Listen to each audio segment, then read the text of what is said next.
now I am here. What'd I miss?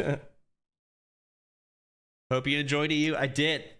What an eventful trip I just had. Nothing. Some things. I guess I can talk about everything I've done the past 2 weeks. 2 weeks, week and a half, something like that. Man, your hair's longer. It is. It is starting to grow out. It's difficult maintaining it, or managing it rather. You have longer hair, you gotta like if I go out of the shower and I like dry my hair off, I look like Einstein, all over the place, because the hair's so long, so it's capable of getting more fucked up. It's annoying. But yeah, no, went to the UK. I got to visit with Vicky's mom and her brother, her family basically. They actually got us gifts. It was really nice. And we got to revisit her dad's grave. It was a good 2 or 3 days. Traveling sucked. Basically, I'll summarize. We went to the UK, and then we went to LA because of the expo that we recently did. And then we met up with Athel, Nan, Silver, and Cuco. Well, Cuco met us there, but we did a road trip to Vegas. And then we road tripped back to LA from Vegas to, turn the car rental back in, and then flew home. And I want to say, in all, the entire trip of a week and a half, with that much traveling, we spent 50% of the time, literally 50%, sleeping or traveling, or both. If you're lucky, you can sleep on a plane. So that part kind of sucked. I did not like that. But we got a lot done. 24-hour stream to recoup what was lost in Vegas. I lost $8,000. But that's between Vicky and myself. So in short, we both lost $4,000 is the way you can look at it.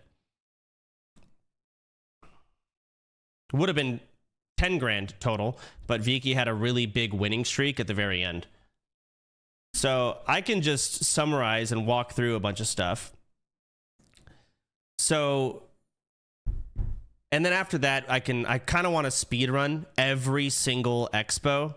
I haven't watched any of them. I have not had good enough service to watch a stream. I've been on random bullshit Vegas Wi-Fi. It's trash. So day one, we had a layover flying to the UK. So an overseas flight, which I hate layovers, but whatever. So our flight got delayed, which is whatever, in another 20 minutes. But because our first flight was delayed, our layover assumed we wouldn't make it. So they automatically booked us off the next flight. Apparently they can do that, which is fucking crazy. So we land and we're walking to the next gate. And guess what? Our layover flight was also delayed. So we're at the gate, ready to board. And I get this text or this email saying we got taken off. So I'm like, let me just go double check. Like, our plane's right here. Surely we just get on. But let me just talk with this lady and double check and make sure we're still on it. I talk with her and she says, you were automatically removed from the flight. I'm like, okay, well, put us back on then. We're here. She said, no, I can't do that. Okay. Why not? Because it's booked full. How? How is it booked full? I don't understand. You took us off 5 minutes ago as we're walking to the gate. So she says, you can go talk with the help customer desk. I look at the line. It's like 6 hours. I don't know what was going on with American Airlines that day, but everyone was pissed. And it was such a long line that it was like, it looped around the corner kind of line. Like, it literally was a 4 or 5 hour wait. So I looked at her, I was like, am I going to get any help out of that line? And she looked at me and she's like, no. I'm like, okay. And I'm not going to take it on this lady. It's not her fault that her company is trash. So then we had to go get our bag. because obviously we're not getting on the layover. So we did have to wait in that line, which was 4 hours, because we needed, well, my contacts were in there, Vicky's, everything, like for the night, you know. So we wait 4 hours, we get our bag, go to the hotel, immediately go to sleep. We sleep for 2 hours, then have to get up because the next flight is at 6 a.m. And it was already 2. Life is hard. Get on that flight, we fly over, we see Vicky's mom and brother. We walk around the UK, fantastic. Got to see Big Ben. Saw like a parade go on. I don't get how you guys have kings and queens over there, but you do, and that's cool, I guess, but weird. It was really surreal seeing all that shit. Was it a gay parade? I don't know. They had like trumpets and horses. It seemed more like, you know, majesty type shit. I don't know.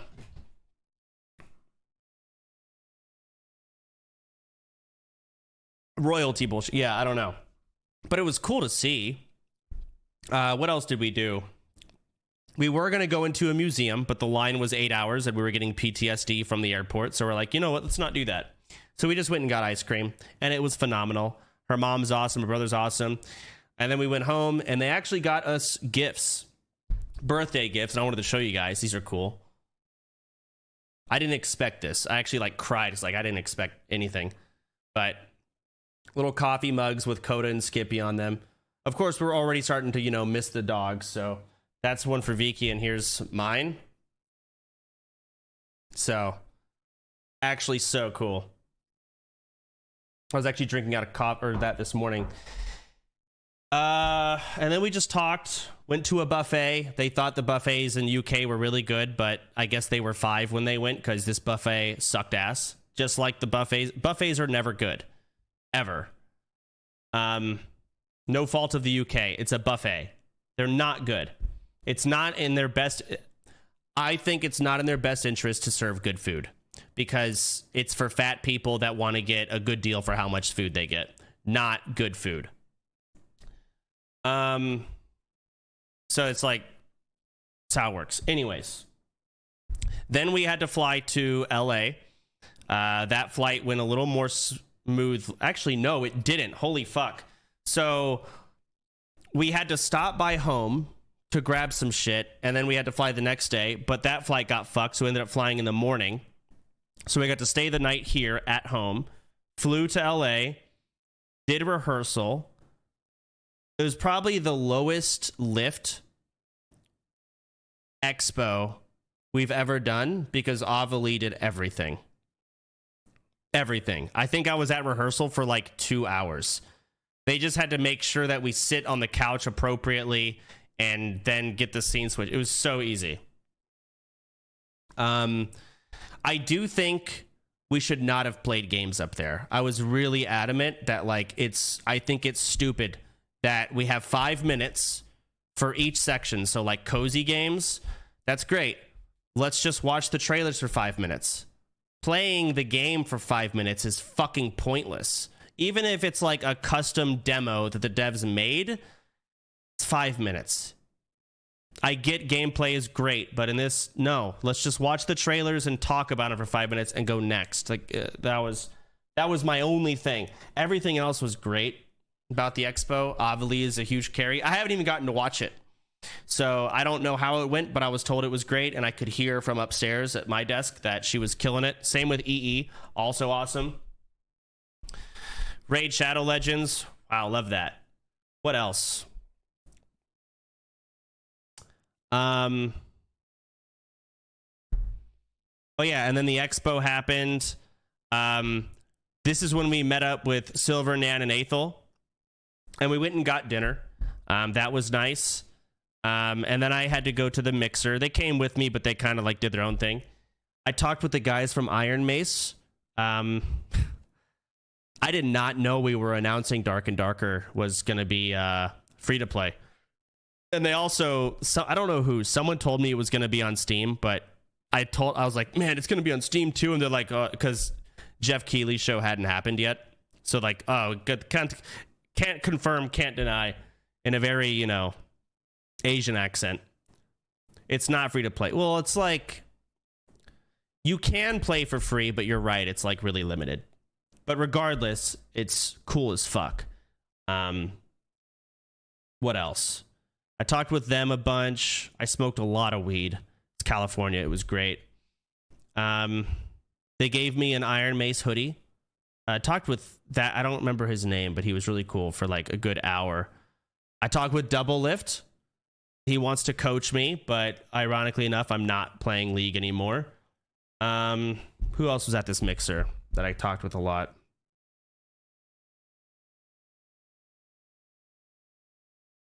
No one you guys would care about. Businessy shit. And then Aethel, Nan, myself, Silver, and Viki, we just smoked weed on the beach. Felt like I was 10 or 15 again. I'm 30. So we just walked on the beach and smoked weed. It was great. And then we went on a road trip to Vegas the next day. Actually, no, fuck. The next day, I got a tour at Riot Studios. And they all had to wait on me to finish my tour. I don't know what all I can say. Because, you know, you got to sign an NDA when you go. But the campus was awesome. I got to meet Christian. He is like, it was really funny. We were in this like special like George Lucas theater or something that's on their Riot campus. And a guy walks in and he's like, oh, hey, this guy worked on Arcane. And I was jumped in. I was like, hey, what'd you do on Arcane? He's like, everything. He's like the guy. Director, I guess. I don't know his last name. And I was like, oh. So I got to have lunch with him and talk and ask him anything I fucking wanted. And it was amazing. What else? John Arcane, yeah. I saw their cafeteria. That was awesome. And then we got to talk with a bunch of devs and a lot of things. And there's a lot of NDA stuff I cannot talk about, obviously. And then after that, I had to go get the car to drive to Vegas.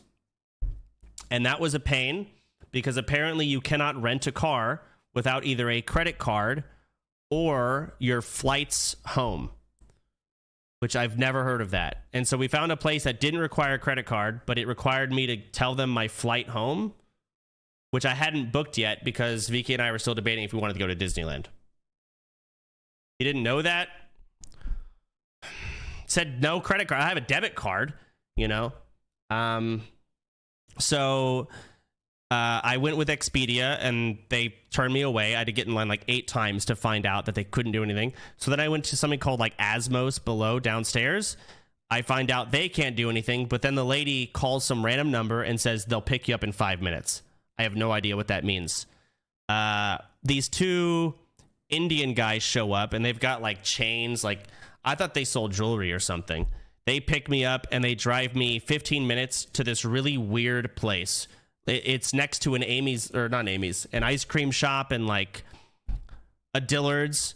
I don't even know where they parked their car rentals. There was nowhere to park cars. There's no garage. I don't know where the cars came from. But I walk in, it's these 2 guys. They're younger than me, by the way. And there's a pool table. And they're like, we can get you a car. Okay. All right.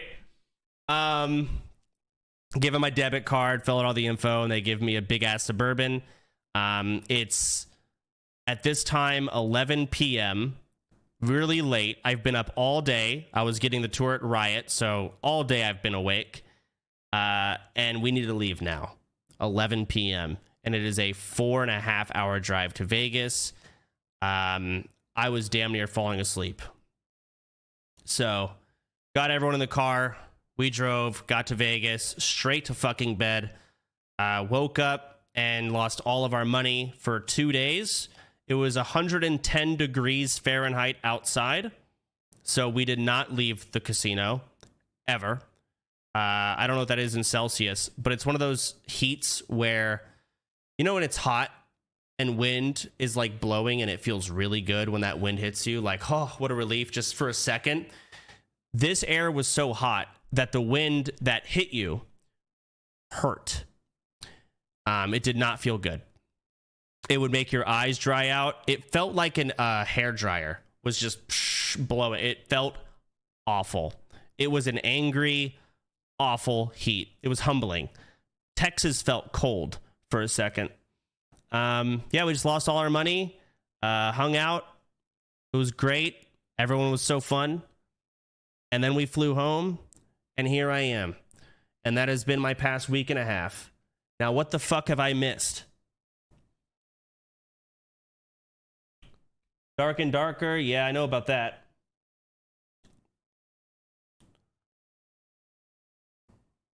Not much, methinks. Nothing. All the other expos. Okay. So I wanted to watch every expo, but I'm going to skim them because I understand how much filler are at expos. I get it.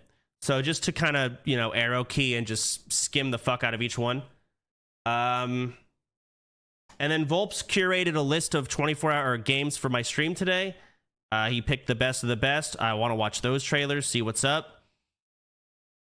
And then we'll start it. That's it. So I don't know what to watch first. I know I missed an expo, PC, whatever the fuck right now. That's fine. I don't care to see shit live. Xbox was 100% trailers and 0 filler. Does Xbox still do games, though? I thought they quit. I don't know where I heard that.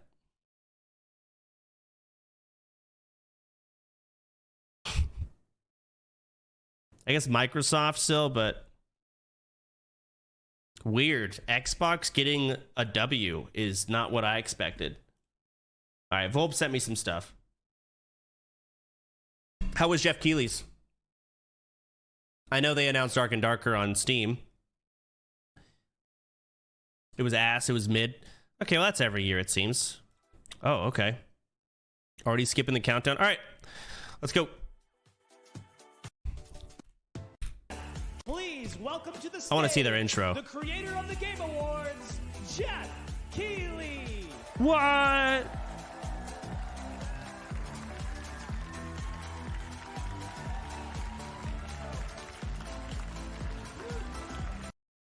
Okay.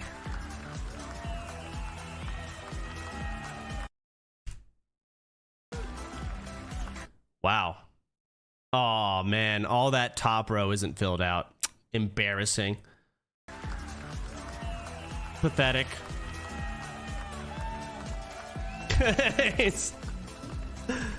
Hello, everybody. Welcome to Summer Game Fest 2024. You ready to see some video games?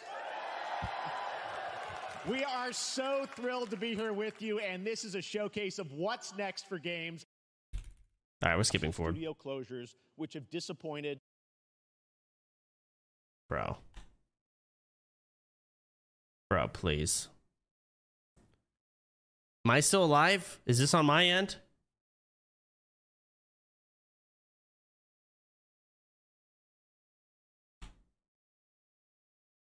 All of us. Okay, hold on. Let me go back to this speech. Let's hear this. I can't wait for all the let's buzzwords. Also face it, this has been a tumultuous and difficult year with company layoffs and studio closures, which have disappointed all of us. But there's also something else happening. Our industry is evolving and changing. And thanks to digital distribution, smaller teams and new creators are finding incredible success. Take a look at this list from Game Discover of the top 10 best-selling new games on Steam so far this year. Balatro, Buckshot Roulette. Really? I guess people might play it. I don't know. I feel like a lot of games are great to watch, and like even horror games are like this. They don't sell well, or I would imagine they don't. And same with like Buckshot Roulette. It's not really a horror game, but like, just don't expect people to buy it. Two of them are considered, you know, big company games, but the other 8 come from indie, mid-sized teams, or solo developers. I look at this list, it's pretty cool, right? And I get inspired that new ideas, new teams, and smaller creators can and will break through. It's a reminder to big companies that they have to treat their developers right, because today there are many paths to sustainability and success, and that's what makes this industry so great. I agree with that. That's awesome. And you'll see that reflected in the show today, because over the next 2 hours, we'll have big franchises on stage like Star Wars, Batman, and Harry Potter, but also smaller titles, including a few games made by single individuals and first-time creators that we invited to be part of this show because we think this platform is important as a way to show you new things that you might not even know about. So when you see a game that piques your interest, please wishlist it, or even better, send it to a friend and get them excited. That's how we together can grow the gaming community. And we are going to do that. Volps just said there was a leak about the Summer Games Fest that a 1 minute of trailer cost 250,000 USD for the publishers. Wow. Running a trailer during Games Fest main show this year cost $250,000 for 1 minute, $350,000 for 1.5 minutes. Oh. And $450 for 2 minutes. And $550,000 for 2.5. They also say the last year's edition of Game Awards featured the same pricing tiers. Yeah, I'm sure it's fucking marketing's the most expensive part of anything.